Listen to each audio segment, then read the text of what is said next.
So speaking of football administration and all that, I want us to focus a bit on Randy because, as we promised, we are going to talk a bit about his football club, Crafte United. And I know so far you've actually given us a little insights indirectly on the running of a football club and all that, but I want you to go further in detail. Like, first of all, why you me? I just want to know like the breakdown of the running of the football club. But you can start with why you even decided to start a football club, especially in a country that doesn't provide the best environment for such things. So yeah. Yeah, you've Randy first. You give me background on the club so that if it pop up on my timeline, then at least I will support crafts. It is a. So first of all, it'd be a very funny story, but we started the club out of frustration, which ended up as a very expensive excuse. Endeavor. But along the line, we found more frustrated people who took some betting off our shoulder, and then we have a team. But really, I've played football, not professionally. I played coast football for some time. Oh, You couldn't make it to professional teams because Charlie, mommy and Poppy, they were back, focused on schooling, and so you had to drop out at a very early age. But these were you grew up in a compound house filled with uncles who were literally going to the stadium every Sunday and Saturday, and you wondered what was really, you know, the fuss about going to the stadium. And then you went once and you realized that yo, Charlie, some crazy atmosphere out there. Now you started wanting to go every now and then. I used to remember when my uncle would tell me that the things they saw at an Olympics training and how they discovered Charles Taylor. Such an intriguing story. Like he just was in the stands and boy, we did to me about, and they just gave him some chance. He went through the team. Next thing they saw, he was playing for the team. Like it was so intriguing. Like how does it happen? But along the line as well, my partner on this, who again went through the Right to Dream Academy system, thankfully went to Manchester City, the academy. Unfortunately, at the time he made it into the academy, Joe Hart was their number one, pre Pep era, and you couldn't have knocked. Joe Hart, he had a good spell, so you couldn't have knocked him off his perch at the time, and so he resorted to loan spells out of the club, and then he finally settled in the Irish Premier League, where he played the street for some time. At some point, he got injured and flew back to the country, and so he couldn't continue playing for some time. And he would play with the local boys, the boys here, and the Premier League teams. And Charlie, some of the situations you come and narrate to you was very disheartening. He would go to training, and he literally has to sort every other player before they left the training center because nobody had a CD to go So home from the from training. his own pockets. From his own pockets, he had to fund the boys, Charlie, because he's seen as the professional, quote and unquote. Charlie, he played Manchester City, something small for the boys, like we Yeah. for chop, you understand? And these were boys he started with, so he was lending an arm to the boys, and he'd call me, and he knew how passionate I was about the game. He'd call me, and we have long, long, long conversations about how we could do something to help. And myself, I have worked in advertising for about close to 15 years, and you are working with some of these brands who are managing these sporting events, football clubs, and you look through the conversations and you realize there's a lot of value on the table, but nobody's picking them. And you start asking yourself questions. So one on the sportsmanship front, and two on the administrative front, where Charlie, you needed to fix talent. You also needed to fix running of the business because the clubs, before anything else, are businesses, and so we needed to treat them as such. And so I asked him, what can we do? Can we help, go into helping clubs for free? That was our intention. It was never about starting a football club. And so we started looking. But you know how the structures of some of these clubs are. They're very, long hierarchy, family traditional clubs, Lot of red owners who are tape. probably, thank you, a lot of red tapes on clubs, owners who are probably out of touch with the game today, and you're trying to sell something to them for free, and they are bluffing you. Charlie, you want to give it to them for free, and then nobody's giving you space to even do some significant work with them. And so you thought to yourself, Charlie, if I want to do this thing for free and everybody they try show off and things, why not try something on our own? Even before that, we recently consulted for one of the clubs who had gone to the Africa level, played in the the CAF competitions. We full-blown consultation. We were going to put them on because we felt like they needed some support locally. The prize money for the league couldn't sustain them, and they needed some bit of support. And I so make you people give we me wanted to contract. see how we could. I feel help you people. The contract after that, this they drafter right now. I could just put my signature for top and send you. So after the run, we felt like we could salvage something for them before their Africa trip. Unfortunately, we couldn't hear from anybody because again, some of these people were not forthcoming. It was a long bloated system where you couldn't hear from anybody. I mean, you put in a request, you don't hear from anybody till like a month. At that time, Charlie, the client you won't go collect money from, I mean, changing mind. You understand? So What year was this? This was 2024. So I told my guy, yo, you understand sportsmanship. You've been here, you know how the fire burns, like you know what it smells like. You played here locally, you were scouted to the academy, you went to Manchester City at the time they got the big takeover.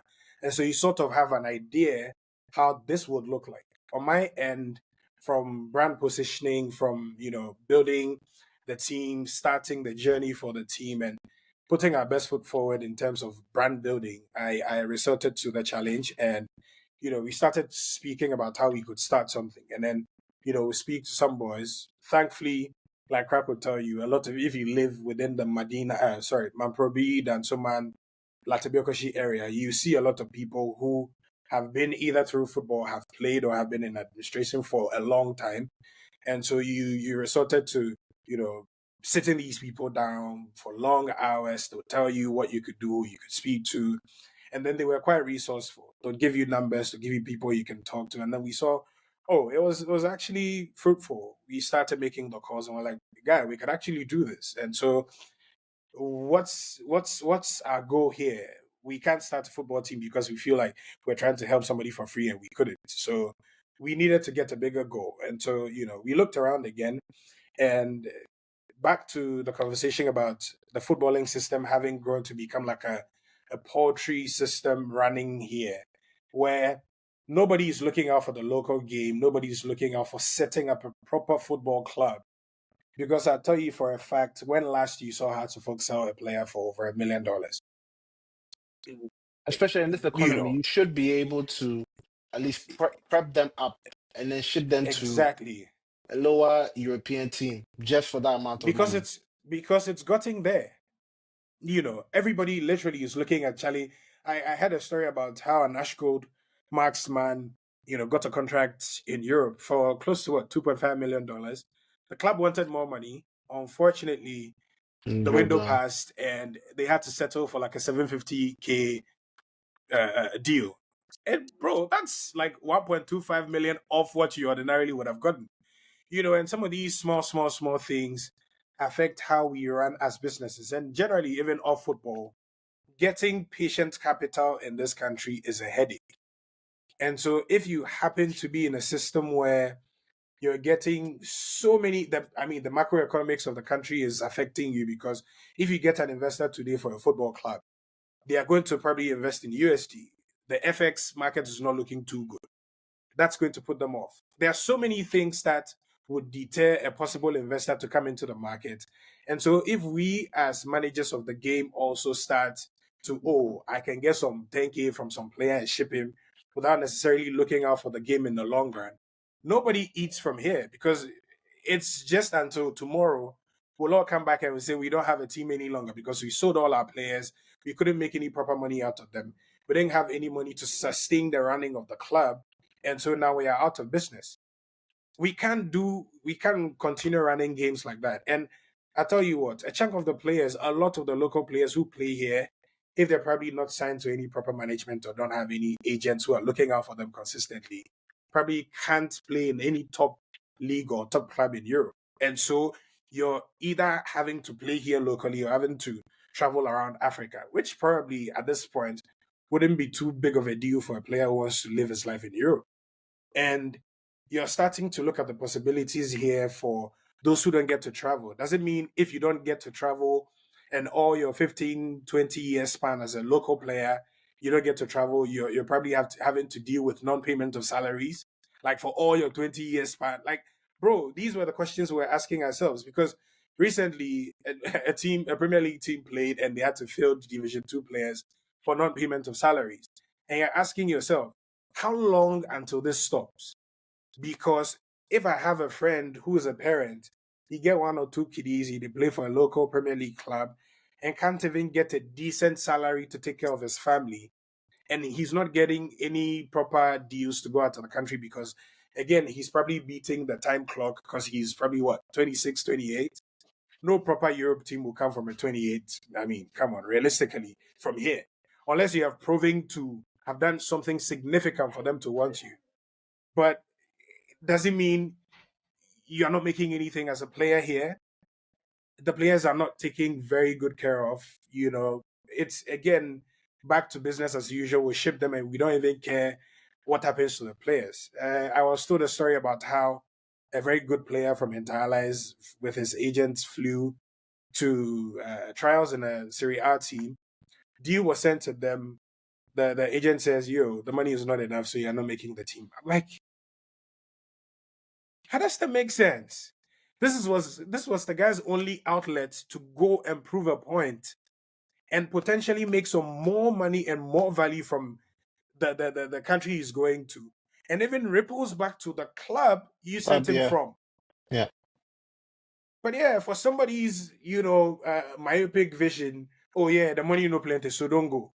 And these are some of the plights of the players. Charlie, it'd be very sad when you sit them down and you're talking to some of these people. And my partner, who has been a professional player, Charlie, he's like, yo, let's try and do something. So we came together, try and create a system that takes very good care of the players. Even if you don't get to travel, if you play our team, and this is something I'm hoping we actually go beyond words to prove, that even if you don't get to play at the highest level that we play Division 2 all our lives, we give you a life you can be proud of. We make sure we take very good care of the players. For example, I shouldn't be saying this, but I mean, this is an exclusive. We signed a deal with Jampo Spaces, for example, where we're taking the players through branding and value building classes. So the players, the playing body, and the technical staff of the team, occasionally you're having to go and sit through master classes on how to build a brand because there's life after football. You have to build brands. Shout As a out to Mike Star. technical, these are people who are looking out for local things and are developing things in the country. And so it's just moving from that point to creating a certain level of value around the game and hopefully getting as many people to rally behind the idea because it's not just football. We've seen how people have explored the transformative power of football to enrich communities. This is something we hope to do. Can we commit, for example, if we start making some decent money out of transfers, maybe if the player, we scouted him from some part of Eastern region, some village, can we commit a percentage of that transfer proceeds to developing the part of the community? These are things we're hoping to do in the future. So this is why we started the football club. We want to play at the highest level. I mean, we have dreams of winning the CAF Champions League and potentially the FIFA Club World Cup before 2040. There's like a long, I mean, it's as it stands now, it sounds very ambitious, but we're trying as much as possible not to end in in a situation where we're incapacitated so much here locally to not be able to do some of the things we speak about. But we want to make sure that we want to create the world's next dream team from here. Media, in I say at the Accra. And campaign, so make people add me to the team. I tell you, so something I the have people experience. can share. The experience there, we tap into them already, so you don't get a problem.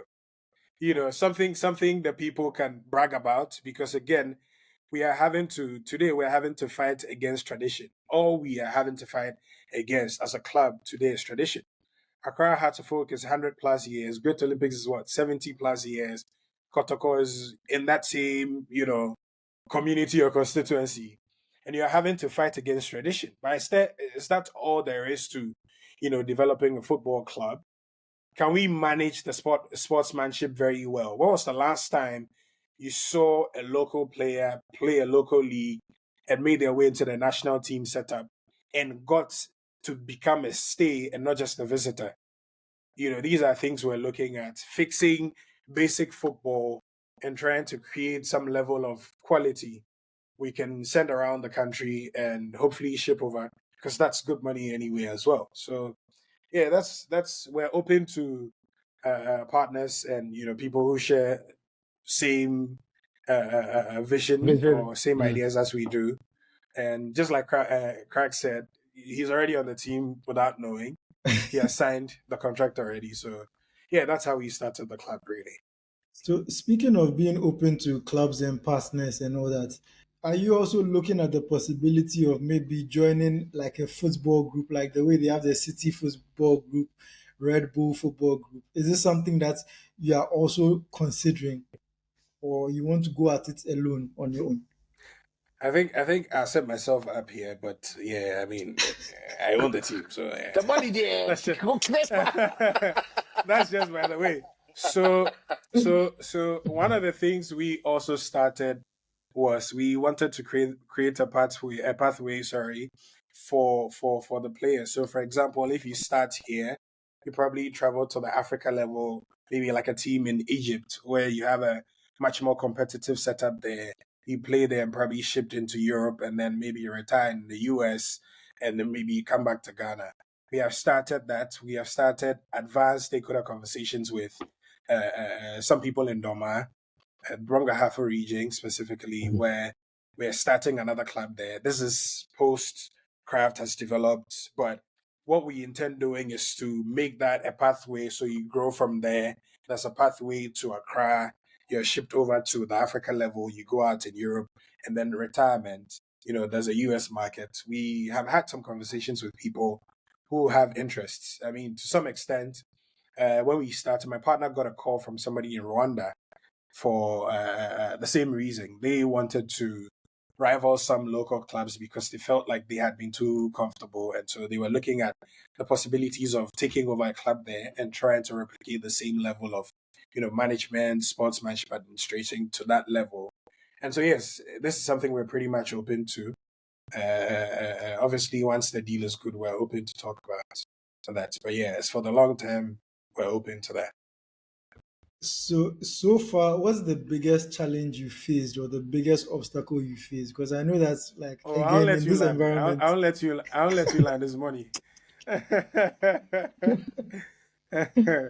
Oh, but again, you're having to face a lot of barriers in the market because again, there's a lot of naysayers. There's a lot of people who didn't get the vision. There's a lot of people who tell you, Charlie, academies are in vogue. So why not resort to building an academy, ship the players over?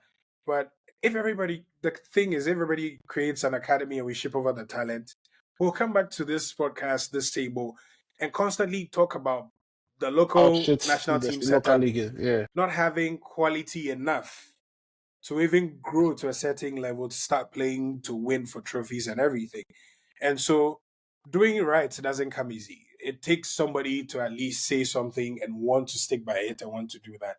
We're hoping along the line we nothing derails our cause. We are stuck on the journey and we can do something that the country generally is proud about.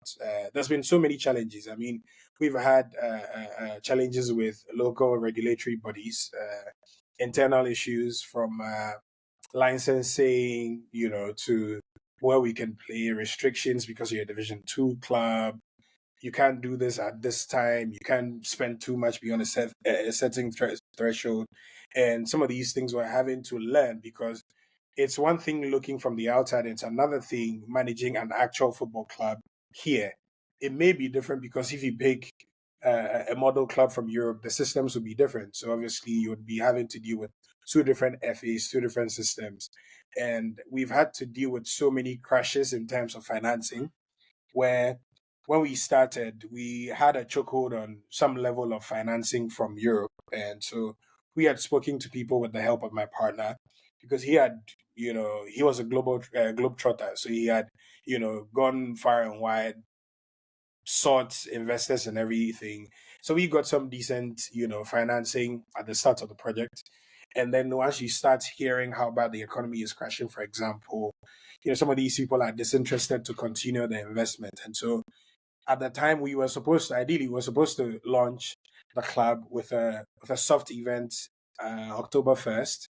For some few reasons, we couldn't do that. We had to resort to a social launch, because of some restrictions financially. You're having to deal with extra taxation on your shipments for kits and other technical supplies. We landed a very, very, very good kits sponsor. It was a good deal. They were sponsoring a local club here.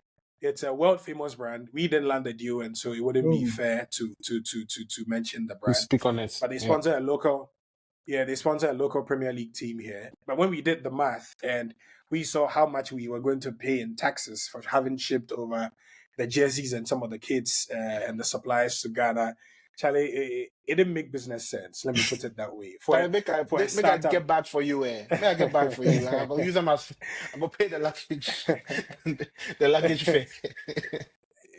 because you were thinking of you were starting the team.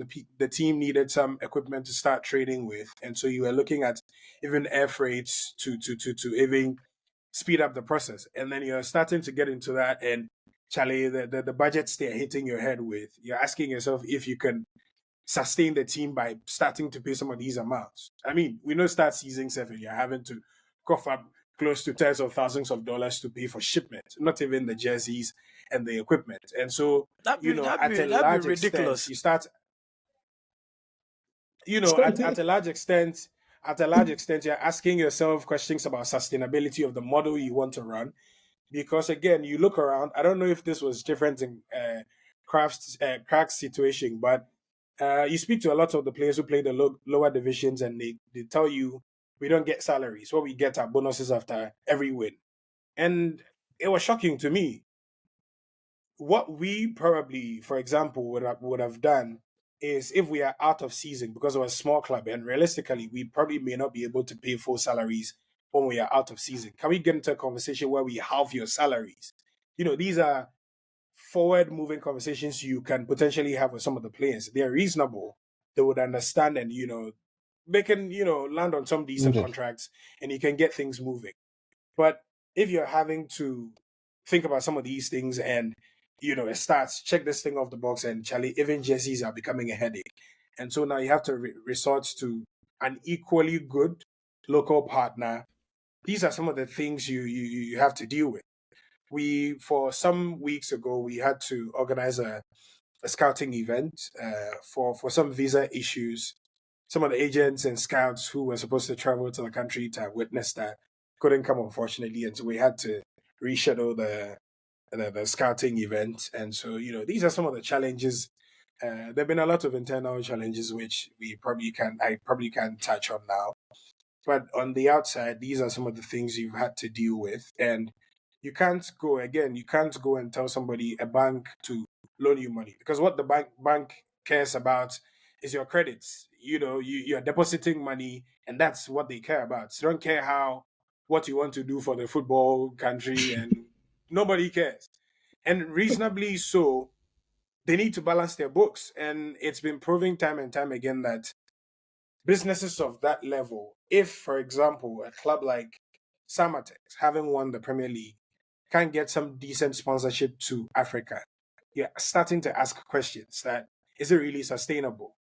If you're winning the Premier League, and this was an interesting story. So before we landed the the kit supplier, we went into a conversation with another kit supplier who also were kitting another local club. And having gone through our conversations, we signed contracts and everything. They were like, Charlie, no, wait a minute. We can't sign this contract. So I was wondering, like, why can't you sign? It's like, no, we signed a contract with a Premier League team, and it looks like we're giving you guys more than we're giving them. And then I told my partner, Charlie, you can't fault us for brokering a good deal. That tells you how bad the market, for example, has become. And so disinterest on the sponsorship level, there's a bigger market for football. It's a estimated 1 billion revenue markets for football transfers. Sponsorship markets for football across Africa only is in the excess of 240 million for from the last few tournaments and outings of local competitions you've seen.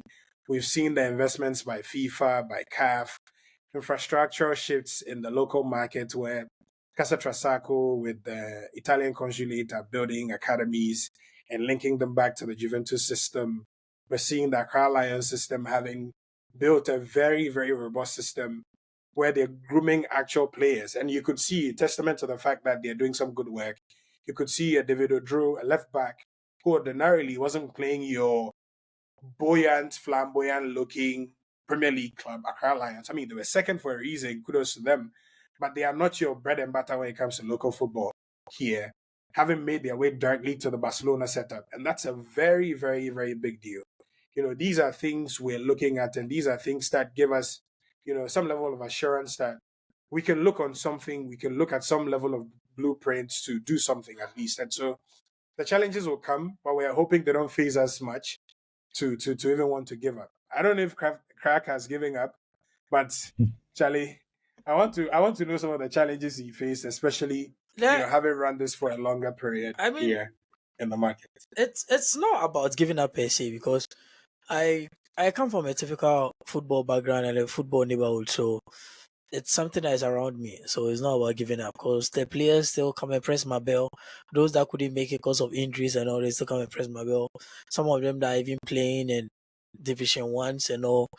I mean, we still play together. They come for me for advice and all those things. So like, I'm still involved in a way, but I'm not involved financially, as I said, because it took a huge toll and there were a lot of things that like, cause I still have my boys that still connect me to talented young boys that need advice, that need help. So I still connect them to some of the team owners that I know that actually I get these boys so then so just see through and see to them and all those things.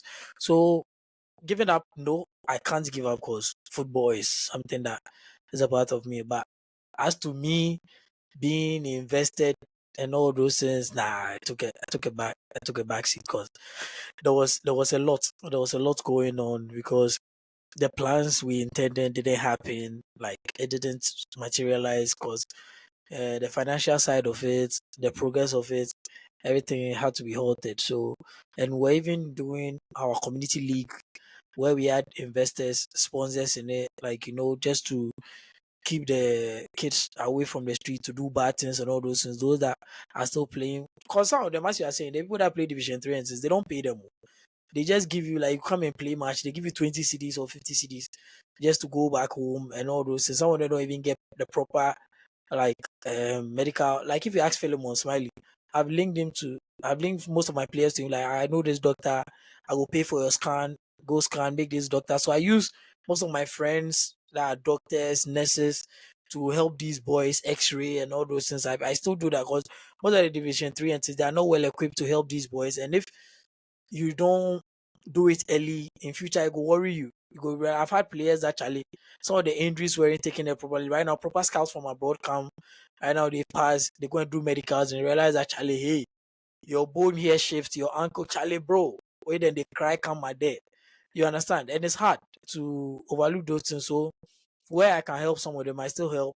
Those ones to where Charlie, the football left, they still advise, but right now I help them, some of them link them to somebody, they want Uber driver and all those things. But football is what they eat, and Charlie, and it's hard to see this, and that's why I'm always on the FA for killing coach football, and because it gave these guys purpose. Like it gave most of them purpose. And right now that more parents, their mind is open to football. You have people paying for their sons to train with things and things. Right now, mom, that it's supposed to be like this, and you are killing it.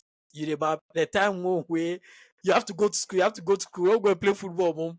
It was buoyant, like proper. Right now that there's investment and things that they have to be there. Charlie, they're not getting the opportunity. So I have not given up. But the financial side, they still they press my bell every day. And yeah. and one interesting thing I wanted to add is we are getting more money today than we have gotten in the past for our football. That's an interesting fact. And sadly, it's happening at a time where it's in a very deplorable state and, it needs some resuscitation. I had conversations with some people and they kept telling you about, yo, Charlie, are you sure this is sustainable? Can you keep it running for a long time like you intend? And, these are questions you sleep on, you think about, and you're finding fixes to them every other day and trying to make sure you're in business. I mean, keep a healthy, balanced team and make sure you're in business and you don't crash out of the market after, say, a season or two, because it can be very draining financially. But you talk to people and their model clubs, they are telling you it's the Ajaxes of the world, the Feyenoords of the world. And what they don't see is before an Ajax grooms Kudus and sells him to West Ham, he actually puts some value on him. They make sure there's a system back home in Amsterdam that can hold the players for as long as they stay in Amsterdam and play there. They make sure they are winning the league, or at least trying to, and doing some decent football in Amsterdam before any player, any agent comes back to say, hey, we want this player and want to sign them for this amount. If we're having to create that system where everybody thinks, oh, you can get away with selling your players and nobody cares. Charlie, nobody cares about the league. Today, we don't know what has become of our broadcasting for the league, for example. When the league started, you didn't know where you could watch the league, and you were thinking, the South African FA, for example, gives grants to the local teams after every month in excess of 2 million rand. At least if you don't get anything, it keeps you level-headed, it keeps you it keeps you afloat. And so you can run your team to a certain level, but you're not getting some of these things here. And these are things that you're trying as much as possible to fight and push beyond to see if you can get some real lasting solutions to. Because if we all come and we complain about the situation and nobody actually takes the mantle to do anything really, I mean, we constantly will be here. And before the players go out to play football in Europe and America, wherever they are going anyway, they are starting from Ghana. Your business is here, your club is here, everything is tied to Ghana. It's like you're deeply rooted here. You can't just stand up and wake up and say, I'm going to play the national championship in England. You can't. And so once you have interest here, I think the same thing to do is looking out for the local system, making sure that it's at a level where even you as a business can thrive. Because today, if I'm sure, just like as Crack spoke, I'm sure if he got some cool 100 grand, he'd probably go into active investment. But today, where's that money? Not because he's not proving himself, but because the market hasn't given you so much to work with. And so nobody wants to even throw money here. I mean, if just to end with this, we're having conversations with after Global Citizen about building bigger venues, and somebody said, oh, they feel like we need a bigger stadium and we need like an 80,000 capacity stadium. And the first question I asked the guy was, what's your reason? Because obviously you should have some level of reason. It's like, oh, Charlie, right now we don't have any stadium way big, so we fall. I'm like, that's your reason? Bro, let me tell you how serious this thing is. In a year, there are only 2 or 3 events that can fill your 40,000 capacity stadium. And these are not footballing events. These are not football games. These are church events. These are concerts. And even that, at the level where they can fill stadia, happen twice in a year. Because the financial muscle that backs some of these things, you're talking close to $2 million to put up some of these things. And not as many people can cough up that money every time. Bro, how many people are turning over 2 million C's And the funny thing is that in a year, I even annually, as businesses here and the funny locally? thing is that at that level that you talk about to fill it, some of them are paying 10 Ghana, 50 Ghana to go every day. So the financial result for that So, not make sense. bro, so you see, so it should be something in all of our in all of our interests where we shouldn't sit and think, oh yeah, you have a club, you're able to sell players overseas, and so yeah, you shouldn't care. It's the same thing like the Galamsey issue. Oh, some people thought, oh yeah, you're in Accra, so yeah, Charlie, going out to protest, Charlie, really? Right now they tell you say wager dam it is turning brown. And now you're starting to ask questions. What's the tunnel? How does it come to the wager dam to flow back into Accra? Now you're doing all the math and you're thinking, yo, it's actually closer than we thought. And so these are some of the things that push us to do. some of the things we're doing. We're hoping it gets beyond, the local, barriers we are facing. But hopefully we can do something that, again, we can all rally behind and cheer on and even brag about sometime to come. So before we wrap up, I just want to ask, where can we find your club? Like, where do you play your home matches? If there's any merchandise too that you sell, where can we get it? All of that. Yeah, the jerseys there I am for Repsol. Yeah, because that's Yeah, actually so one thing that I wanted to ask. Because Ghanaian football clubs, like, if you ask me right yeah, now where I go figure House of Folk jersey, I don't know. If you ask me where I go On get So- our Kotoko next jersey, I don't recording, we know. go rep them. so well, I go say to you. So we just announced kit partner Maniac. So Maniac clothed Dreams FC for their Africa run, and they did some really good job. And so after we thought it wise to partner with a local sponsor to make sure we're also pushing as much as we can. And so in a few days we're going to show everybody what the jersey looks like. So once they come, we're going to send some over to you to even tell us what you think about the jersey. I mean, it's early days yet, and so we're not trying to do too much. And so, for example, I this is early days again, but I'll go into this conversation because you spoke about merchandising. For a local club, like for a small club like ours, where there's a market for merch, but there's no value for the club as it stands. That's the reality. And so, what we are doing for our first season is to run a fan competition where we gift jerseys without a fan having to pay any single CD for a jersey in the first year. We're hoping we can get to do that. So we do like fan competitions where the fans can win jerseys, or we send jerseys to some people who are supportive of the idea in the club in the first year to, just introduce the club to them. That's your rites of passage into supporting the club. You get a jersey, we tell you what the jersey means, what you can do for us. Rather, what we are looking to sell are founding member packages where, once we announce, you get to understand as a founding member what you get. We in the course of the season, we're launching a special partnership merch, which will partner a local designer here, a graffiti artist actually, who's designing like a special collection of merch for the club. That will be on sale, but the jerseys are not going to be on sale because, again, we want to create a certain community of fans before we even get into, burdening them with, sales and everything.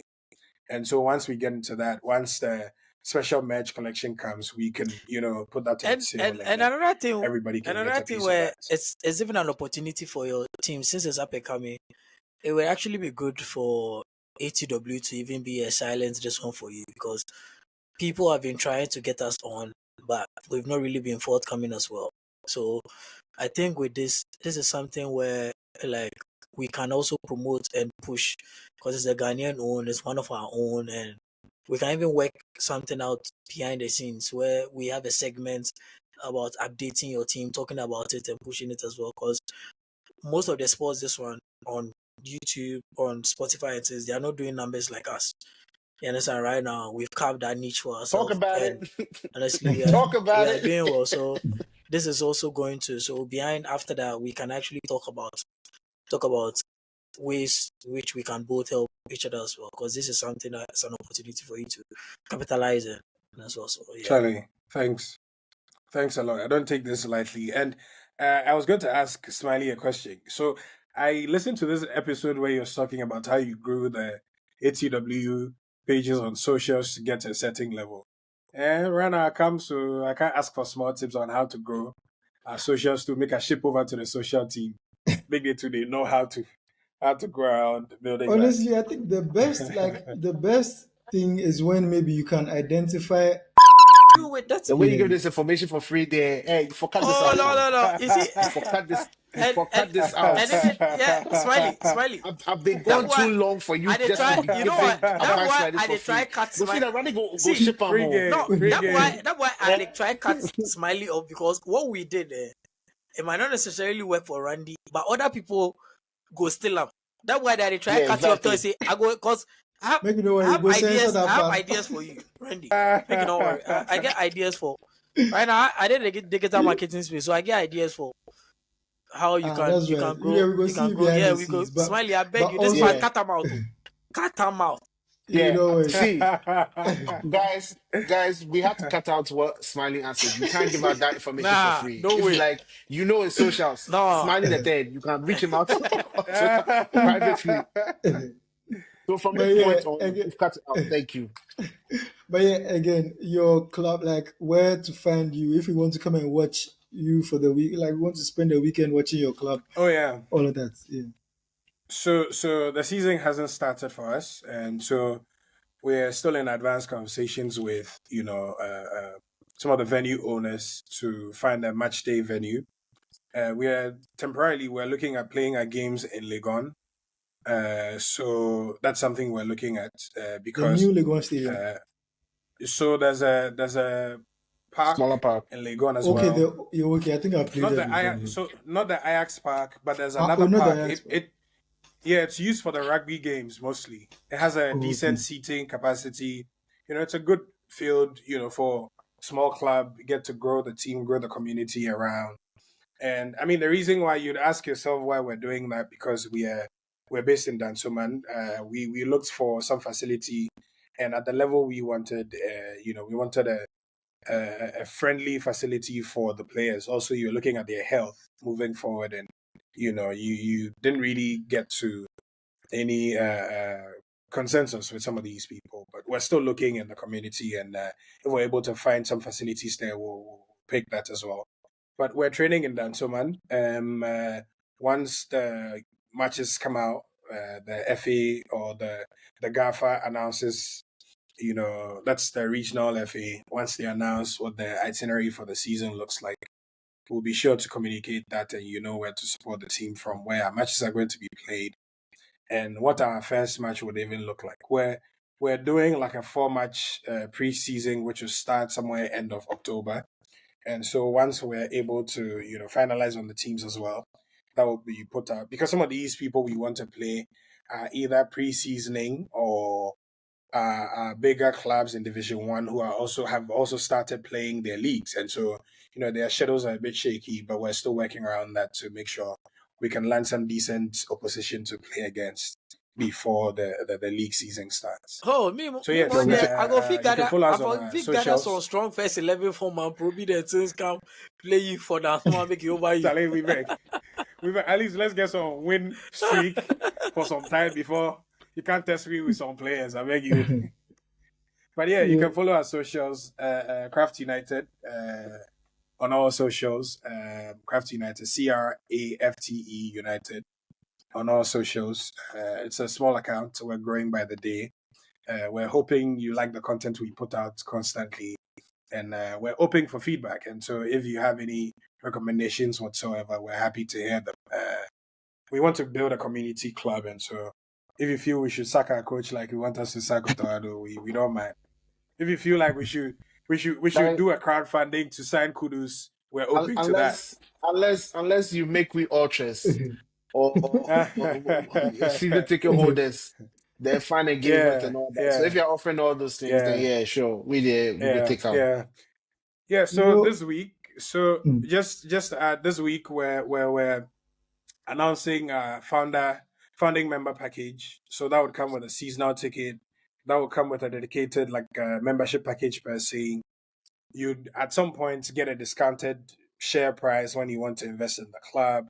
These are things we're working on. So in the course of the week, we'll announce what the package looks like, what you're getting in entirety, and how much it will even cost to get something like that.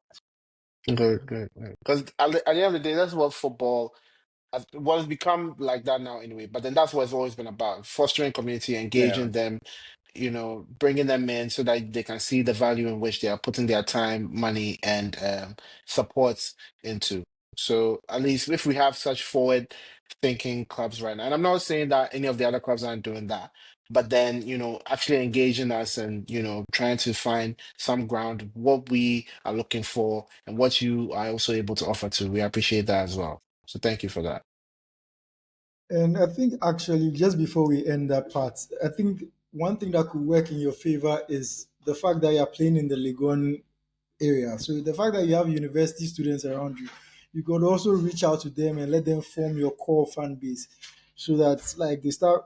If you get like people supporting you from such a young age, that could be like Keo was talking about. That could be your ultra fan base. So Oh Charlie, yeah, if you not be target the anything common hall because you boys here, university please. guys, if you tell them, Still with the Kumalo. oh no, no, The common hall boys and here, you know, they go fit be I your heard let me tell ultras. you why. So Let me tell you I why. heard Kumalo Let me Hall tell you Boys why you need. Commonwealth. Let me Sorry, tell you sorry, why you sorry. need. Once you create that religion and tradition, I had that for my people, right? They follow you to the ends. You don't even have to give them anything. Like they follow you That's a game everywhere. now. Like they have the That's a passion game. because once you provide, like let's say snacks, let's say food, in a way for them, these university boys, you can't watch the match. Snacks they are available for you. Oh, then go come. Like and trust me, that not the cost much. Other than somebody who can't lie, you say can't give them money before. No. You just play because once they come, you make them know say Charlie, water and snack, some cool drink they available for them. Oh, forget all the time. They go dedicate them a Saturdays and Sunday to you, and they go they move from there. Because one thing I study about the players and the sports psychology, we say once they know people are there supporting them, they always give their best. They always take their performance up a notch. Because if they insult them, they shout at them, all the build character, and they tell you, like all the build character, make them know say Charlie, come match day, I know the fool. So since they even them are training safe, then they switch because they know that right now, people they can't watch them, fans they can't watch them. See, this be all the nuggets that they give you I go bring to the team. So yeah, so you go talk. So yeah, Charlie Randy, thanks again for giving us this like brief on your team. Like it's very insightful. It's actually a huge challenge you've taken on, but we are all rooting for you. We are hoping that you, Charlie, you manage to reach all your aims. And the 2040 Champions League will be there for it. We all go do the final. But you know how interesting it is, eh? Right now, if you play in the Division 2 and you get to play in the FA Cup, you can You and you could, eventually win. You can play Oh the yeah, the CAF FA Cup winner Confederations Cup, gets a place. Oh, a place at the Confederations Cup, and if you're lucky to make it to the group stage, you have a shot at winning the trophy. And so, I'm not yeah. preempting what will happen, but But then let's it's a just yeah. hope. shortcut you can take. Yeah, Let's see yeah, how we can run a good football yeah, club. So yeah, yeah, thank you, Mm. yeah. Randy.